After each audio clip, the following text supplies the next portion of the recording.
Cat epoksi lantai atau epoksi coating secara teori dapat diterapkan pada permukaan apapun. Pertanyaan seharusnya mungkin adalah apakah epoksi akan menempel?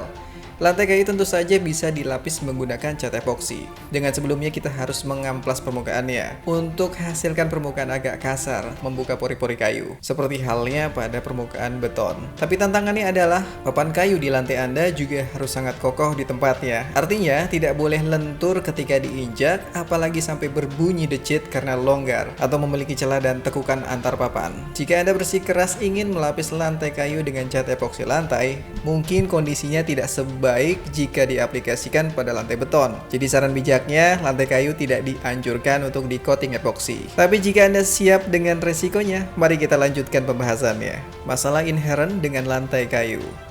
Meskipun kita dapat mempersiapkan lantai dengan baik, tidak ada jaminan bahwa lantai kayu tidak akan melengkung atau membuat celah di kemudian hari. Karena alasan ini, umumnya tidak disarankan untuk melapisi lantai kayu dengan epoksi.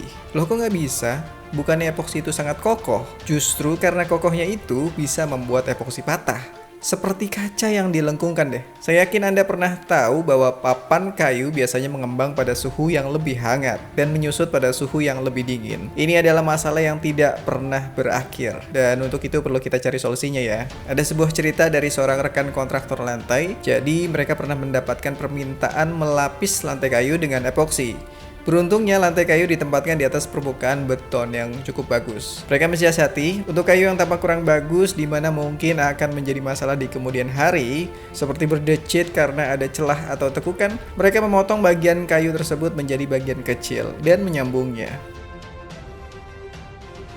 Jika saat ini lantai kayu Anda terdapat goresan, berubah warna, atau menunjukkan usianya, epoxy coating memang dapat menyamarkan kerusakan dengan membuat lapisan permukaan baru di atas papan kayu tersebut. Namun harus diperhatikan, jika papan kayu Anda saat ini memiliki bekas atau lapisan cat dan coating apapun, itu harus dihilangkan terlebih dahulu. Bahkan sekalipun lantai kayu tua yang belum pernah dipoles sama sekali selama beberapa dekade, itu tetap harus diamplas ya. Demikian penjelasan singkat tentang melapis epoksi di lantai kayu. Terima kasih sudah menonton, sampai jumpa.